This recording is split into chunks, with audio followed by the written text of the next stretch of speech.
Hello again, Irish fans. Jack Nolan here, welcoming you to this week's edition of The Brian Kelly Show. As I am sure you have heard by now, Notre Dame's game at Wake Forest, scheduled for this weekend, has been postponed until December 12th because of the impact of COVID-19 on the Notre Dame football team this week. As you have probably noticed, because of COVID-19, Coach and I do not get together in person to do this show this season to protect both of us and the show's crew. Instead, we do the show on Zoom. We also record the show earlier in the week. We recorded Coach Kelly's segments for this week's show before Saturday's game was postponed. But rather than cancel this week's show, we thought you would enjoy the breakdown of Notre Dame's big win over South Florida and the many other features we put together for this week's program. So we decided to forge ahead. So we invite you to sit back, relax, and enjoy this week's edition of The Brian Kelly Show, presented by the experts at TireRack.com.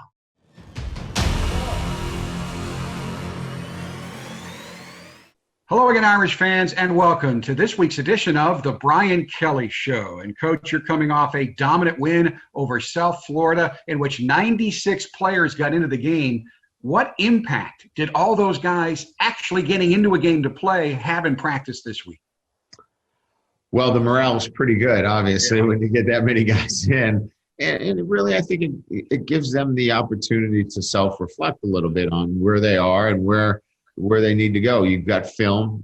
You can sit down and have some real tangible conversations about their contributions and where they are in the program. And so it's a great, kind of opportunity to have those conversations that you haven't had with these young men before. So it was a good learning experience for a lot of them, and we hope that there's more to come. When you and I first started doing this 11 years ago, we talked a lot about your next man in philosophy. We don't do that much anymore because it has become a given, a part of the fabric of this program. But with 8 members of the two deep out for last Saturday's game with South Florida, the importance of that philosophy manifested itself in the way the guys who moved into starting in key roles in the game performed. Yeah, there's no doubt. I mean, I think there's many ways to evaluate football teams, program and where they are. And I think one way is to look at how they overcome, guys that are unavailable to play. And in this instance, as you mentioned, we had 8 guys that were unavailable, and we were able to call on other players in our program that are really good players as well, or they wouldn't be here at Notre Dame. And they stepped up with some outstanding performances. I think 3 on defense that stepped in for starters that were the top 3 tacklers on our team. So it says a lot about the depth and a lot about the guys that we're recruiting here to Notre Dame. And when given an opportunity, they made a statement. And it says, again, a lot about who they are as competitors. Your team played a complete game, a full 60 minutes. But when you broke down the video, was there anything that stood out that you had to focus on to improve in practice this week? Oh, certainly. Yeah. I mean, continuity in our passing game needs to continue to grow. We've had such a revolving door at the wide receiver position, building that relationship with Coach, with Ian Book and all the receivers. Coach Reese and Coach Alexander have been really working hard in getting that group to be on the same page. So that was a point of emphasis this week. I think defensively, continue to work with our young corners and we had, as you saw, we had 3 young corners play quite a bit for us last week. Continue to work on their development was a big emphasis for us this week as we're going to be challenged by a very, very potent offense in Wake Forest. Coach and I will take a deep dive into Notre Dame's big win over South Florida when we return on The Brian Kelly Show, presented by the experts at TireRack.com.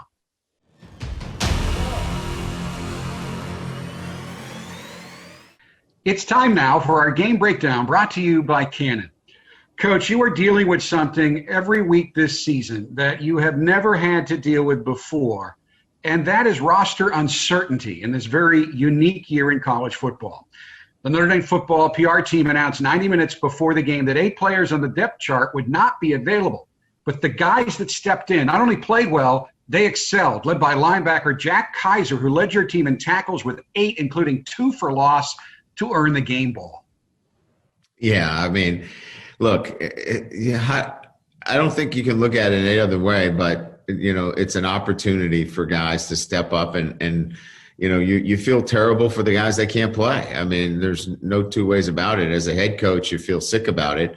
But we don't look at it as adversity. We look at it as opportunity. And to get a chance to see a guy like Jack Kaiser come in and be given this opportunity and then get the game ball, I mean, that's what it's all about. You feel great about it. And you get a chance to see guys step up like a Clarence Lewis, who's a true freshman, play meaningful minutes. And that's, to me, the mark of a football program that has got a really solid foundation. And we've recruited well. The player development is outstanding. The mindset of our players is outstanding. And I think that showed itself on Saturday.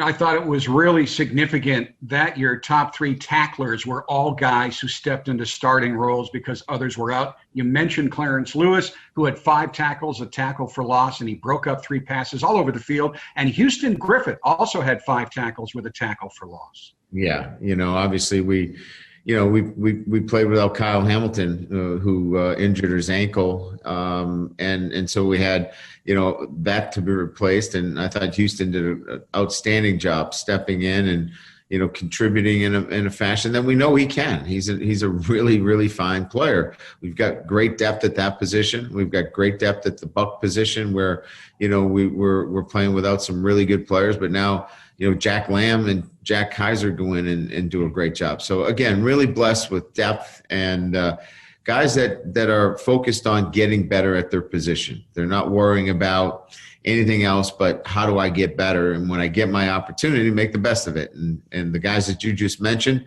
all got an opportunity and made people recognize that. You talked about the importance of the offense getting off to a fast start, but your defense also got off to a fast start. They absolutely dominated the game, especially the first half, forcing 5 3-and-outs on South Florida's 6 first-half possessions.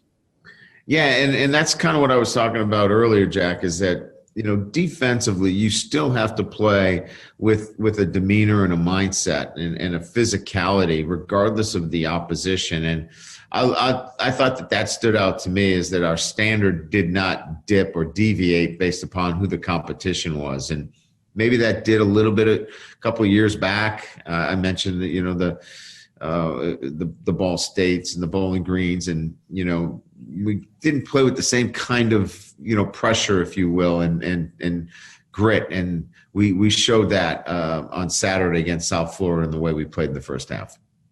Now let's move on to the offense. As we discussed to start the show, your mantra all week was the need to get off to a fast start, and your guys did on the very first possession of the game, driving the ball 55 yards on 7 plays to score the game's first touchdown in less than 3 minutes.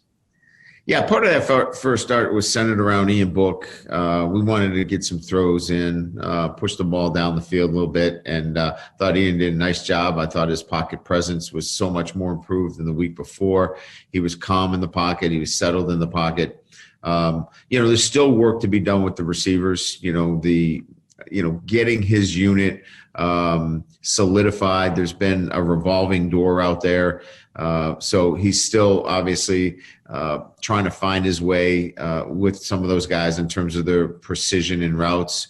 That's going to get better each and every week. But we wanted to get him off to a fast start too. And I thought Tommy called some plays that really gave him an opportunity to sit back there and throw the football. He did complete 3 of his 4 passes on that drive for 36 yards, then dropped back to pass again, and I thought made a good decision. When he saw an opening, he ran it into the end zone. Yes, and we know he's got the athletic ability to tuck it and run. I thought he was patient. He was looking for somebody in the back of the end zone who, couldn't get free of the hold that was being placed on him. But he did a really good job of not trying to force something in there. You're absolutely right, Jack. And again, he's such a very good athlete. Found the front pylon for a score, and one of 3, as you know, one of his 3 rushing touchdowns on the day. That first scoring drive started with a 25-yard completion to Tommy Tremble. He not only ended up being your leading receiver with 3 catches for 61 yards, He did just about everything an offensive player can do on the field, even carrying the ball for a 4-yard gain. Yeah, Tommy's instrumental in terms of what we want to do offensively. He can catch, he can certainly block. We know that. We've seen a number of his finishes as a blocker, but you got to spread the wealth a little bit, getting him a carry. We wanted a quick hitter with his physicality, his ability to run. Those are good plays to have within your offensive structure too. So give him a little bit of sugar, if you will, in terms of what we're doing on the offensive running game. And, he's capable of it. And he's a guy that you better tackle. He's 230 pounds, and that's a big fullback in there as well. Your second drive started with a 22-yard pass to Braden Lenzy, who could not play in week 1, and Lenzy ended up with 3 receptions as well. Yeah, I mean, a really good one-on-one route. It was a post back to a comeback. I thought he sold it very well, got good separation, and he's probably playing at about 90%. I think we'll get him finally for Wake Forest at 100%, but I thought he did a nice job this week fighting through the hamstring and starting to feel better. I think I'm going to see a lot more of Braden Lenzy. I think you're going to see a healthier Braden Lenzy as we get closer to next week. But a good post comeback route that got him the separation and a nice reception for us. Sibo Flemister played a huge role on your next scoring drive, catching a pass for 9 yards while rushing for 30 yards on 4 carries. Yeah, happy for Sibo. He's put in his time. It means a lot to him. He's waited for this opportunity. And, again, I'll say it again and again, when you get your chance, you got to make the best of it because it's such a competitive situation. You can't worry about, what could have been. You've got to be able to take advantage of it. And he took advantage of his carries and put himself in a really good position moving forward with a very, very good day today. It was a breakout day for Sibo, who finished with a career-high 127 rushing yards and just 13 carries. But the key play on that drive that led to another book touchdown was Ian's 18-yard completion to Jafar Armstrong on 3rd and 13 from the 19. Yeah, another just a really good patient play by Ian and found Jafar.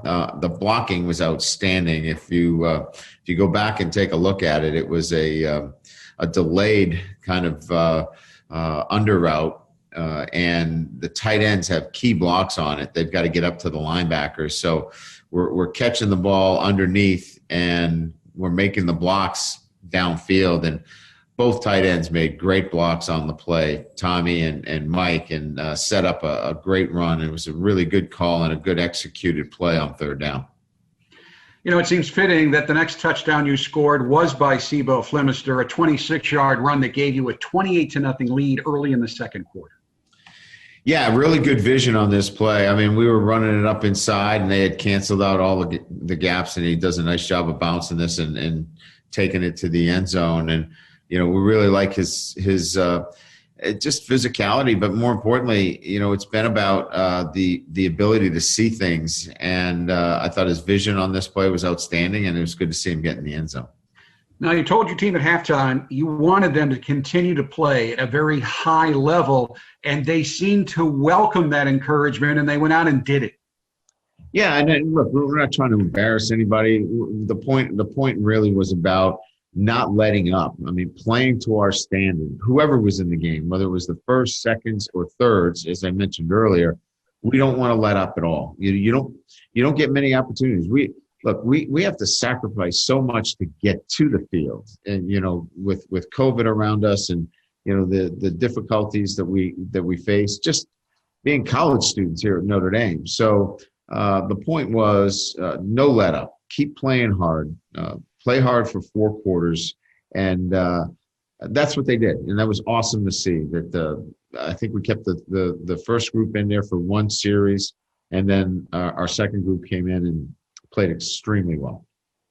And your special teams played extremely well, and they got into the end zone in the second half with a blocked punt. Yes, I know the snap was high, but the punt rush was pretty good all day. Yeah, we did a lot of good things in special teams. We stopped the fake early in the game, which could have been a big momentum turn for them. Well executed stop there. We certainly covered the kicks very well. The block was big. Certainly, they had their issues certainly as well in terms of they didn't have their starting long snapper, but that's what happens. You got to be ready to go and prepared. But yeah, big block and turn it into a touchdown. But a lot of good things on special teams. We kept the pressure on. We were physical, and I think we exerted our will in terms of special teams. According to the participation report, you played 96 guys in the game, 55 on offense, 41 on defense. In this season without spring practice, how important was that? Huge. I don't know if I played 96 in my career in a spring game. Try to get everybody in a spring game. We're pulling guys that had, the pullovers, for signaling. We had to pull them off and get them into the game. It was fun, to have those kinds of opportunities to get virtually everybody in the game. And we had some guys chirping to get some more guys in the game that we couldn't get in, but it was great to be able to see that many guys get a chance to play. Now you set the modern day Notre Dame record with your 20th straight win at home. What does that say about where the program is today? No, it says it's in pretty good shape. Consistency is a great mark for everything, right? You're consistent in life, consistent on the field, off the field, consistent in who you are. So when you talk about 20 consecutive wins, man, I mean, that's a pretty big mark. And when we say modern day era, that's a lot of football here at Notre Dame. So that's a mark that we feel really good about where our program has been and where it is now, and something to build on. We're not happy with 20. That's for sure. We want to see that thing to continue to grow. Coach Kelly will dig deep into a few of this past Saturday's big plays when we return on The Brian Kelly Show.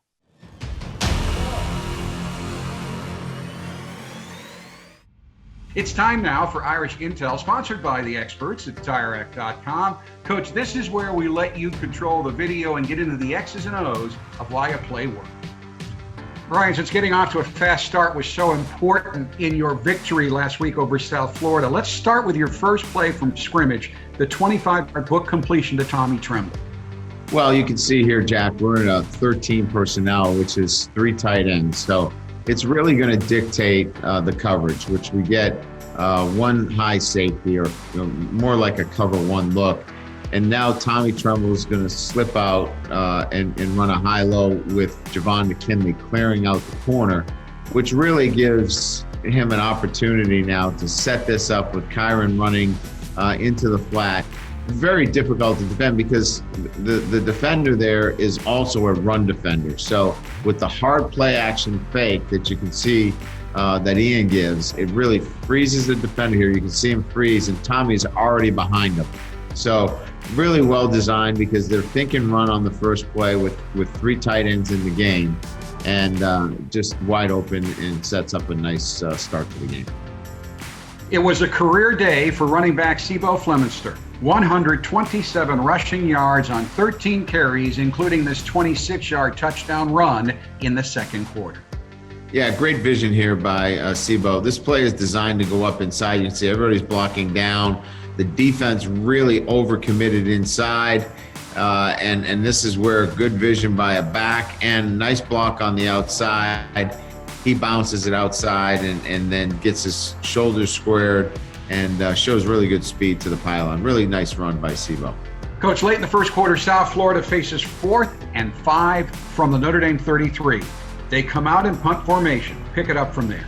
Yeah, well, most teams would go with their safe defense. We went with our punt team because we practice these looks all the time. You can see we very easily go out and go against the split set. We've got our defensive ends that have contain. Everybody has a responsibility here. So they break from their punt set into an offensive formation, and we're in great position with leveraged players. And to the field here, we got Isaiah Foskey, who's responsible for contain, does a great job of forcing. Here comes our scrape linebacker, who's got secondary contain, and do a great job with just the fundamentals, I guess is what I would say more than anything else, of how you defend fake punts. We're not I think confused. Everybody is just simply doing their jobs as they're well defined here, and Coach Polian does a good job of really repping out all these potential looks. Brian, our final play this week, another great story in the South Florida game. Alex Ahrensberger out of Dusseldorf, Germany, comes up with a big third quarter sack. Yeah, now, truth be told, Alex was playing on the scout team all week, and I don't even think he was playing his natural position.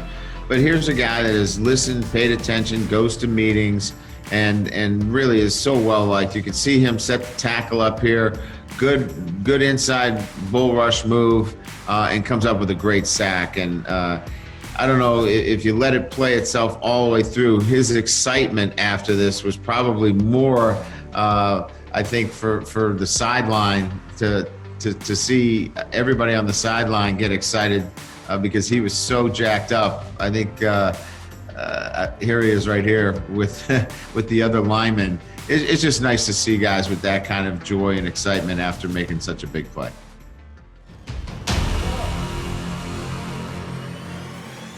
Welcome back to the Brian Kelly Show, presented by the experts at TireRack.com. It's time now for our Look Ahead segment with Notre Dame Director of Scouting, Bill Reese. Bill, I'm going to call an audible here and start by having you look back a bit to the win over South Florida. Now, one of your jobs is to scout potential recruits. So you were involved in scouting a majority of the young men who are members of this year's Notre Dame football team.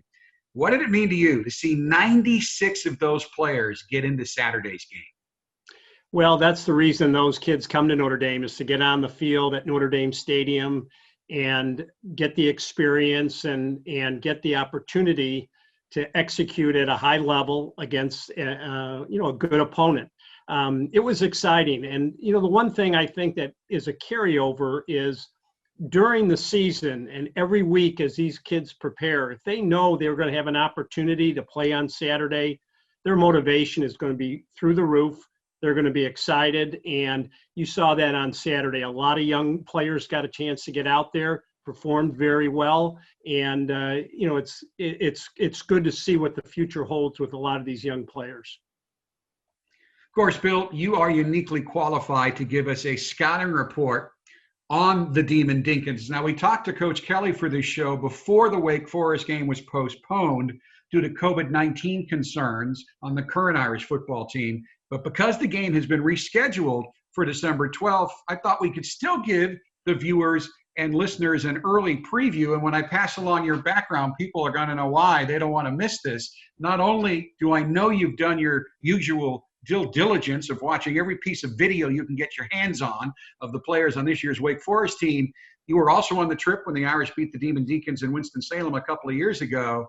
And the 2 years before that, yes, you were the director of player personnel for Wake Forest. So I don't think there is anyone outside the Wake Forest program on the planet that knows more about this year's Wake Forest team than you. So since you were able to gather so much knowledge about Wake Forest, let's take a look at the Demon Deacons here and start with their offense. Well, Jack, a couple of things. Number one is I know over at Wake, they feel like they have a very good returning team. And on paper, this might be Coach Clausen's best football team. And they were kind of dealt a tough hand with the rescheduling by the ACC. They had to open up with Clemson and then had a tough interstate rivalry game with NC State, which came down to the last quarter. So, they had some tough games right out of the gate. But this is a really talented football team. They have very good players at the skilled positions. Sam Hartman was the starting quarterback in 18 against us, played in 4 games a year ago, and has really developed and matured and, will be as good a passer from the pocket, as you know, we'll see possibly this year. He's very good and throws an excellent deep ball. He has a tremendous running back that I think is a emerging star in the ACC. And Kenneth Walker, he had over 100 yards against NC State, and he has a great combination of power, speed, can really make you miss. He's a really, really good player. And then they've had a real run of outstanding wide receivers. And Donovan Green is a sophomore for them. We offered him a scholarship out of high school. He's from Mount Airy, North Carolina, which is, about 35 minutes from Wake's campus. And again, he is going to be a future star in the ACC. He's big, fast, athletic. He got banged up a little bit against North Carolina State, took some shots. But I would expect by the time we play Wake, he's going to be having a good year. So that's really where they are on offense, abundance of good skill players. Well, and I think you'd agree, Coach, anytime you can score 42 points on the road in a conference game, you've got a very competent offense. They've been very proficient the last 3 years on offense, a very good balance of run and pass. They do some things very uniquely with what they're doing on offense. They're a tough offense to defend, and we've been able to do a good job on them, but they really present a lot of problems to defenses. Now, when Coach Kelly met the media earlier this week before the postponement, he had high praise for Wake Forest defensive end Carlos Basham. How good is Basham?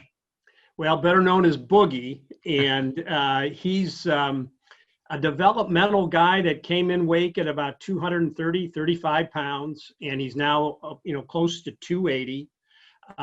He was a double-digit sack guy a year ago. He's had 2 sacks in the first 2 games, high number of tackles for loss. So as big as he is, he's very active. And the one thing that is really indicative of his play, he plays with his hands about as well as any defender that you'll see. He can get off of blocks quickly. He can swim on the pass rush. He can rip underneath. He plays hard. He runs well to the ball. He's as good a defensive end as we'll see all year. And then, they've had some other players that have come through. I think they feel as if that this is the deepest front 7 they've had since Coach Clausen has been there. And, they've had good, solid linebacker play as well. Now, in 2 games against Clemson and NC State, Clemson has given up an average of 41 points and 512 yards of offense per game. What does Notre Dame need to do if nothing changes to have similar success when they play Wake in December? And I would imagine you expect things to have changed by then as far as the Wake defense goes. Well, there's some parts of their defense that they're young, or they've had a few injuries or some unavailable players. So they'll probably be a little bit of a different team when we see them in December, a more mature team in some areas. But the big thing with both teams, both Clemson and North Carolina State, they've had really good balance. They've been able to run the ball, throw the ball very well off of play action, been able to get the ball vertically on them some. But, I think we'll see a different team in December than we would have seen next week. Finally, I want to take a look at the institutions off the field, because I know one of the reasons that when Notre Dame needed to find another home for its other sports, when they needed to get out of the Big East, the ACC was so attractive because institutionally Notre Dame feels so comfortable with the schools in the ACC. And certainly when you compare Wake Forest and Notre Dame, it seems that the 2 schools have a lot in common. You've worked at both institutions. How similar are they? Well, there's a lot of similarities. They're elite academic schools. They're both private. There's just a great sense of community at both universities. There's outstanding leadership at the top that really fuels the universities. It's just a very strong commitment to student athletes and to their well-being that both schools have in common. And, the players that are recruited at Wake Forest and the players that are recruited at Notre Dame have that balance between academics and athletics, and are highly motivated young people. Bill, as always, thank you so much for the time, especially this week after the curveball that COVID-19 threw at the program. I would say enjoy your time off, but you're really not going to get much. I know you can get a jump on Florida State now, and looking at potential recruits, that part of your job really never ends, does it? It really doesn't, and we're just kind of bunkered down here, and we've got plenty of information and laptops, so we're good to go. Again, thanks a lot. We'll be back with more of the Brian Kelly Show, presented by the experts at TireRack.com, right after this timeout. It's time now for this week's conversation with a former Irish athlete, brought to you by Gatorade. And this week's guest is my longtime post-game radio show broadcast partner, Irish All-American running back Reggie Brooks, who now serves as the Assistant Athletics Director of Athletics Alumni Relations for Notre Dame. Reggie, how are you, my friend? Doing well. We'll say miss you on the post-game show. We'll say it's a lot shorter now. I don't know what that means, but I'm just looking at that. Well, actually, I mean, it's a little known secret, but I'm doing the National Radio Network post-game show now. Ryan Harris is on me with that a little bit. It's just that show, because everybody wants to hear what Reggie has to say immediately, doesn't air in the South Bend market, but it does air all across the country. So I'm actually on the air after the game, just not with you. And you're right, not for as long as you are, because I listen to you as I drive home. Definitely miss you, my man. Enjoyed those times. And you've added another duty this fall, and that is as one of the hosts, guests of Notre Dame's Rally House. Rally House is a new VIP experience where fans can connect with each other and Notre Dame celebrities through exclusive online watch parties prior to and during each home football game this season. Reggie, you've been in the Rally House for the first two home games of the season. Now, I'm working, so I haven't seen it. What's your role in the Rally House? Well, it's just get the guys on. We try to get guys from significant names, but also with different eras. I mean, you look at Notre Dame athletics, in particular Notre Dame football. It spans a good period of time, and we try to get guys on that are first of all interesting and that can carry a conversation, because you're actually you're watching the game and you're trying to have this conversation with so because I have to do the post-game show, so I try to at least look like I know what I'm talking about after the show. So I need to look at a little bit of the game, but it's great breaking the game down with some of the players as it's taking the plays are going on. So just interacting with those guys, we get guys from different parts of the country. It's also a great way to engage those guys, because a lot of these guys want to come back and be a part of the, come back for games. And the fact that we are unable to do that right now, this is just a great way to, for not only the fans to see some former players, but also for those former players to get together, tell some old stories, and for the younger guys to get to know some of the older guys and vice versa. And certainly multitasking, nothing new for you, little secret that I never let out before, but when you were working for the Monogram Club exclusively, I would be waiting for you in the press box and you weren't there. And you come, where were you? I had to go pick up Rocket. I had to drop somebody off here. So you've multitasked for a long time and you never missed a beat in the postgame show.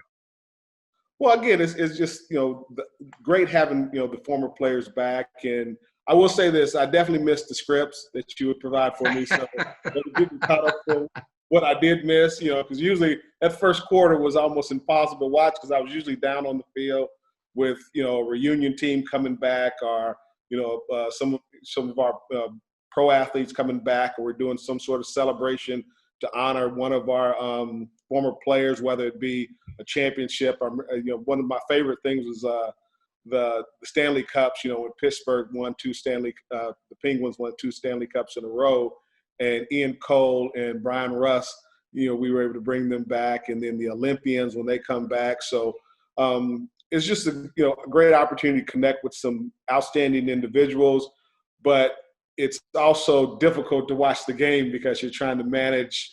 It's kind of like, we call it like herding the cats. Now, fans can check out on UND.com the list of potential and probable guests for each edition of the Rally House. And boy, you have had some big time guys on the first two shows. Who have been some of your favorite guests on Rally House so far? Well, I'm an old school guy, so I got to start with my guy Rocky Blyer and Tom Gatewood and George Gedeke.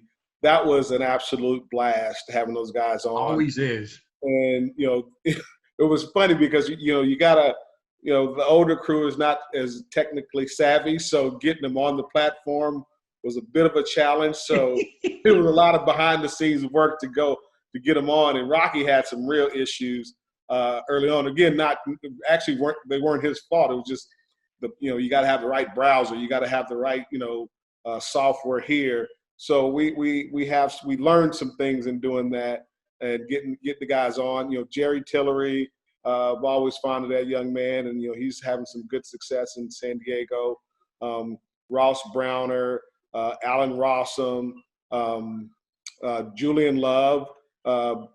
Actually, good. Congratulations to him. He had last week. He had an interception. Yeah. So he's doing well. So it's good. So we try to mix in to have some older guys and younger guys, and also we've been able to get some guys that are currently in the league. And that's another cool thing about it, is because they don't normally get to interact in that way with some of the former players if they're not able to get back on a bye week. So it's a Saturday afternoon, and usually they don't have practice. So it's a great way for them to get on and see some of their teammates that that came out a little bit before them. So I think and we try to also have a connection with the team that we're playing. So it was kind of fun because during Duke, Julian Love, they had played against Duke, and actually Rocky and George Gedeke was on the '66 national championship team, which beat Duke 64 to something. So it's always cool to have those little tie-ins with the team that you're playing, and for those guys to reminisce on some of the outcomes. Right now, Reg, back to you. You played here for 4 years, graduating in 1993. You returned to Notre Dame to work in OIT in 2004, and you have been here ever since, moving to the athletics department in 2008.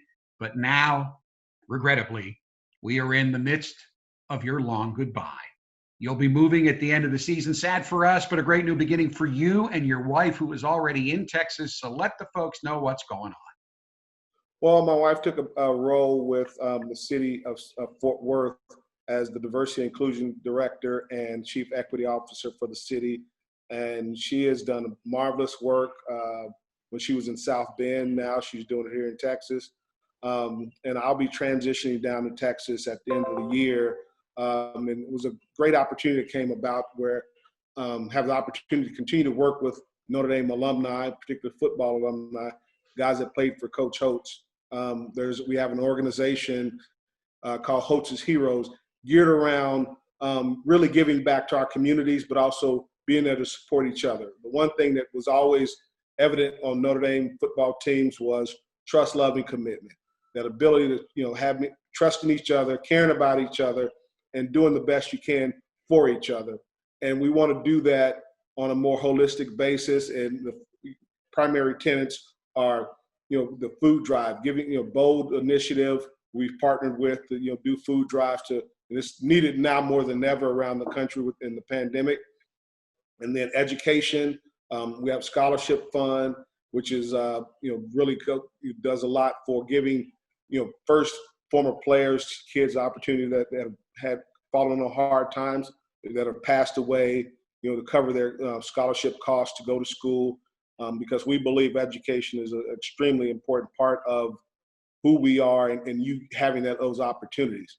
And then character and leadership, working with the Envision centers around the country and our communities to provide mentorship and leadership for young men and women that are disadvantaged around the country. So it's a national platform, but we have a very community-focused initiative around being in our communities and being active in our communities. Perfect fit for you, my friend. No doubt about that. As you look back at your years as a player at Notre Dame, what's your best memory? Teammates. Yeah. I mean, I can just think, I just remember guys that I played with, we were always there for each other. And again, you hear about guys that when they pass away, and that's probably the hardest part of my job is getting those, emails or calls about a former player that has passed away in many sports and, young, old, and in between, because you remember how special these individuals were that helped you get through some of those difficult times. I mean, college is a lot of fun, but there's a lot of hardship that comes with growing up and becoming an adult.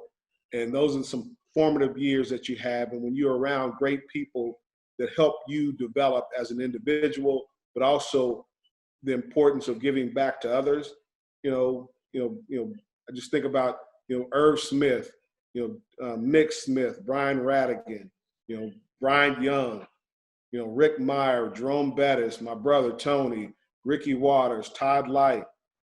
And then guys, again, people don't know, our student managers, Ray Griggs, Carmel McGill, Devon McDonald.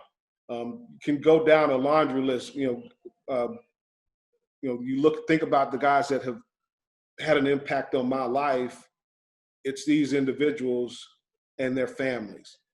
And those are some of the most cherished memories I'll have, is being in the dorm, playing Sega Genesis and in one of our teammates' dorms, and us, really getting out. Junior Bryant, we'd be in his dorm one time, and then, Carl, and then guys cutting your hair, just these little things that just didn't mean a lot to a lot of people, but that's what life was. It was just guys coming together, sharing the life with each other and looking out for each other. And, I cannot thank those guys, Derek Mays, when he was a freshman, just being there when things mattered most, these guys showed up.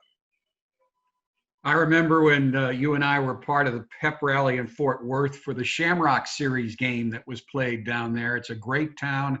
I know it's a great move for you. It's a great job for your wife, Christina. She can have the kind of societal impact she's always wanted to have in every job she has held, including working for Mayor Pete up here in South Bend. But I know you're going to miss things about not being at Notre Dame anymore. You've spent so many years here. What are you going to miss the most about not being at Notre Dame? And I used to gripe about this, but it's probably going to be the student body. When you come on campus, and I think this pandemic has really elevated that, the importance of being a student at Notre Dame. And it's not the buildings and the facilities that make Notre Dame great. It's the people. I had the pleasure of teaching the Moreau class here at Notre Dame with first-year students, and it has been such a blessing to get to know these young men and women and see them grow and kind of think back on my time at Notre Dame and see that development, and even see some of the professors that, retired now that taught me. They're still around, they're still connected.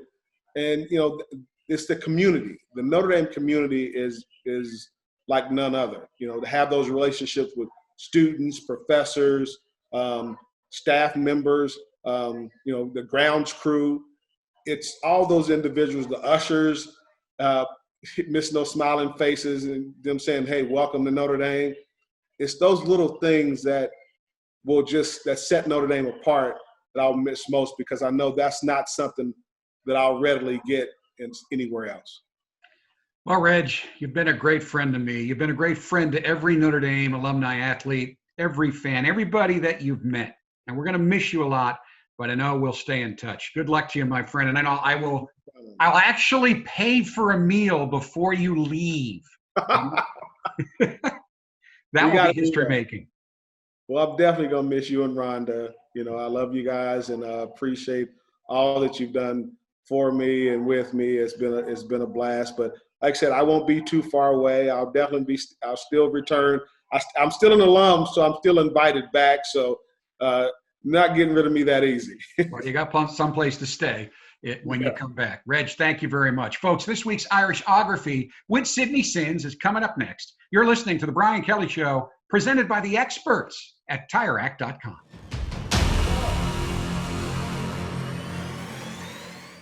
Dalen, last year you were performing at an extremely high level until you suffered a season-ending injury against Virginia that put everything on pause. Describe the feeling of having to contribute from the sidelines. What was going through your mind during that time?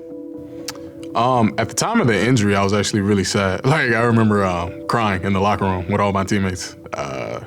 Just felt like I was like, I'm finally getting my footing, and then I got hurt. But when you trust in God, like, you can't go wrong. Like, He'll always take a situation that you think in the moment that is bad and turn it around to be a great victory. So I trusted in that. I relied on my faith. I relied on my family, and I relied on my brothers and my teammates. And that situation, man, it was probably the best thing that's happened to me. I mean, having another year to come back and be more involved in the community and be more involved in with the team and be able to provide leadership was something that I felt like I had a lot left in the tank of. So God gave me an opportunity, and I made the most of it. So. You organized a community Juneteenth rally. How did that come about? There was a peaceful protest led by Father Jenkins about a week before our student athletes got back to campus. So I was like, why not do something when everybody's back? Because I know, like, had they been given the opportunity and had guys been available, they would have been there, and guys we would have showed up and showed out. So I just wanted to give guys an opportunity to do that. See, what separates our team from a lot of teams in the country, what separates our organization from a lot of teams in the country, is our accountability is through the roof. That means when I go into a weight room and I give everything I got, that's no longer that's not enough. It's not enough for me to give everything I have on a rep. It's my job to hold my brother accountable. That's the vow that we made to each other. I promise you, if we commit to these three things, we can all look each other in the eye and say that we left Notre Dame better than when we found it. You were just named captain. What's next for you? The desire to win a national championship. The desire to be the best version of myself that I can be for my teammates, as a leader, as a player, and to bring this school a national championship. There's no other goal. I mean, I've already graduated. So it's graduate and win a national championship. So I've already graduated, got my degree. So the next step is winning the national championship. Awesome. Thank you so much, Dalen, for your time. No problem. Go Irish. We hope you have enjoyed this week's edition of The Brian Kelly Show. For those who joined us late, due to changes instituted to keep our crew, Coach Kelly and myself, as safe as possible, we now do this show remotely and record Coach Kelly's portions earlier in the week. Coach Kelly's comments on today's show were recorded before the Wake Forest game was postponed, but coming off the big win over South Florida, we thought they would still be of great interest to you. With the postponement of the Wake Forest game and a scheduled open date on October 3rd, our next show will hit the air and the World Wide Web on Thursday, October 15th. Until then, thanks so much for listening and watching. Thanks for your patience and understanding and for your continued support of Notre Dame Athletics. So long, and of course, as always, go Irish.